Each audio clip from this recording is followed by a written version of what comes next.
नमस्कार दोस्तों, मैं आचार्य वसुधा हार्दिक अभिनंदन करती हूं आप सभी का आपके अपने YouTube चैनल गुरु सप्तऋषि ज्योतिष शिक्षण संस्थान की ओर से।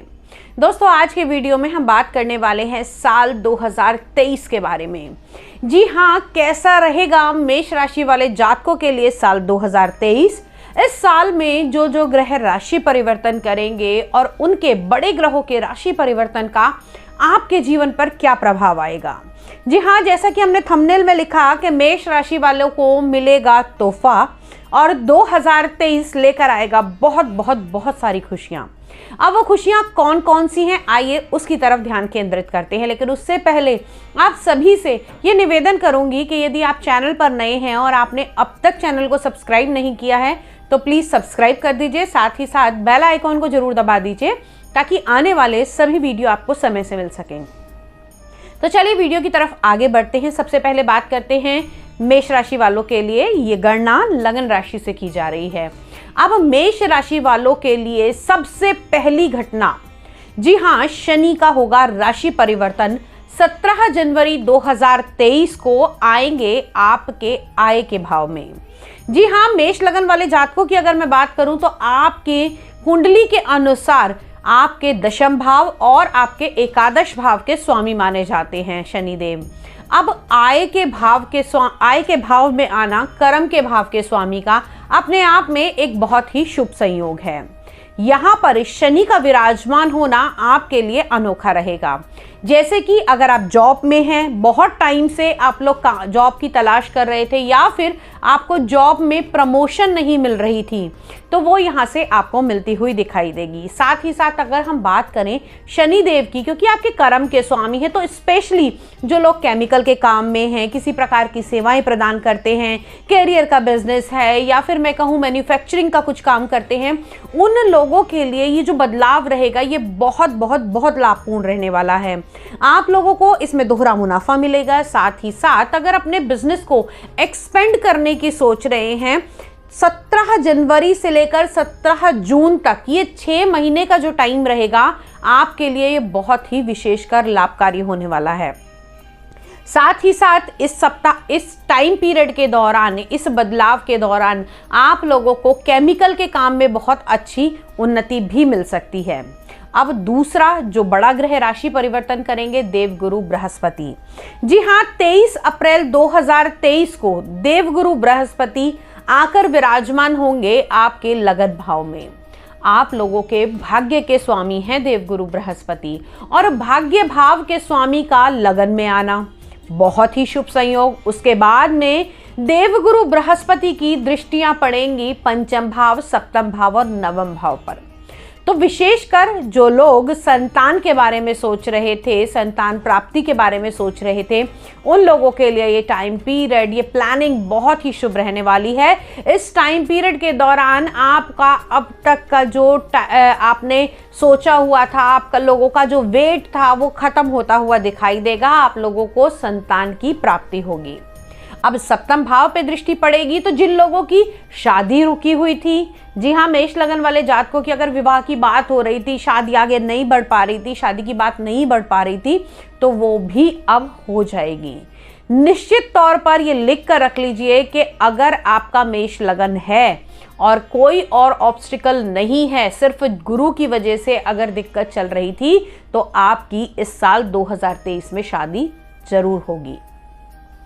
नवम भाव यानी कि भाग्य भाव पर जब दृष्टि डालेंगे तो भाग्य के जो रुके हुए काम थे, बहुत टाइम से कुछ पेंडिंग पड़ा था, आप लोग जिस चीज़ की एक्सपेक्टेशन कर रहे थे, जिस चीज़ की इच्छा कर रहे थे, क्योंकि अगर हम देखें तो एक स्वामी शनिदेव आकर बैठे हैं इच्छा पूर्ति के भाव में और एक देवगुरु बृहस्पति दृष्टि संबंध बनाएंगे भाग्य के भाव के साथ में।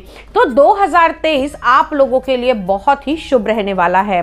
खास तौर से इस टाइम पीरियड के दौरान उन स्टूडेंट्स के लिए ये बहुत ज़्यादा अच्छा रहेगा जो किसी प्रकार का हायर स्टडी के लिए अप्लाई करना चाहते थे, वो हायर स्टडी कर सकते हैं। अगर कुछ लिटरेचर पढ़ रहे हैं या फिर मैं कहूँ कि अगर आप लोग कुछ नया ऐसा करना चाहते थे जिसमें आपको लंबी रिसर्च करनी थी, तो आप लोगों के लिए ये टाइम पीरियड बहुत शुभ रहने वाला है। अगला जो बड़ा ग्रह राशि परिवर्तन करेंगे वो बदलेंगे राहु और केतु। अब तक आपके लगन में चल रहे थे राहु देव, तो बड़े टाइम से एक लंबी कंफ्यूजन बना के रखी हुई थी, चीज़ों को ठीक से नहीं होने दे रहे थे, सर में दर्द दे रहे थे, कहीं ना कहीं दिमाग इधर उधर जा रहा था आपका, आप अपने काम पर और अपने रिश्तों पर कंसंट्रेट नहीं कर पा रहे थे, तो उससे आपको मुक्ति मिलेगी। आएंगे राहु देव आपकी कुंडली के 12वें भाव में, एक्सपेंस के भाव में। तो कहीं ना कहीं यहां बैठ के सबसे बड़ी बात, आप लोगों की इस समय इमेजिनरी जो लेवल है वो बहुत ज़्यादा बढ़ जाएगा। इस टाइम पीरियड के दौरान आपके दिमाग में नए नए ख्याल आएंगे, लेकिन आप लोगों को उन ख्यालों को बहुत ही प्रोडक्टिव वे के अंदर अपने काम में, अपने रिश्तों में लेकर आना है।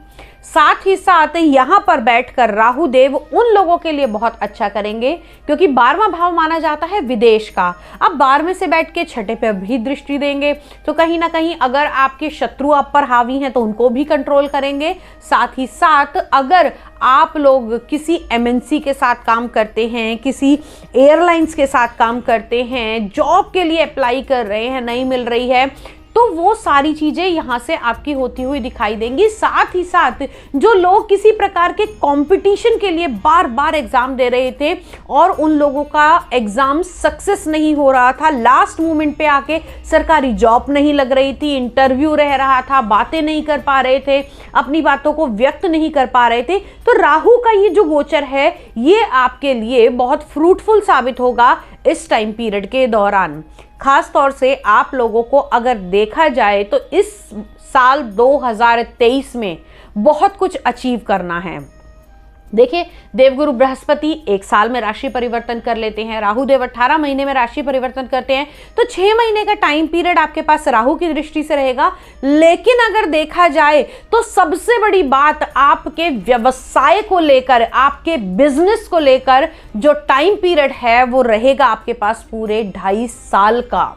जी हाँ, 17 जनवरी से लेकर 29 मार्च 2022 से लेकर 2025 तक शनिदेव यही रहने वाले हैं आपके 11वें भाव में, और आपको बहुत ही अच्छे रिजल्ट देंगे, बशर्ते आप लोग किसी के साथ गलत ना करें, किसी सहकर्मियों को आप लोग कोई नुकसान ना पहुंचाएं, किसी अपाहिज, अपंग या अपने माता पिता का निरादर ना करें। क्योंकि आप ये कहेंगे कि आचार्य जी ने कहा कि शनिदेव बहुत अच्छे फल देंगे, लेकिन अगर आपको वो नहीं मिल रहे हैं तो इसका मतलब कहीं ना कहीं हमारे कर्म में कुछ ना कुछ कमी रह गई है। तो उसको जानने के लिए, उसे ठीक करने के लिए और उसे पहचानने के लिए आप व्यक्तिगत रूप से अपनी कुंडली का विश्लेषण करा सकते हैं, हमसे जुड़ सकते हैं। साल 2023 सभी के लिए बहुत बहुत बहुत खुश हो, इसी मनोकामना के साथ आज विदा लेती हूं। आपसे फिर से मिलूंगी अपनी अगली वीडियो में कुछ नया लेकर, कुछ इंटरेस्टिंग लेकर। लेकिन अगर आप मुझसे ज्योतिष शास्त्र, tarot card reading, vastu, numerology कुछ भी सीखना चाहते हैं तो स्क्रीन पर दिए हुए नंबर पे मुझे संपर्क कर सकते हैं। तब तक के लिए जय मां भगवती।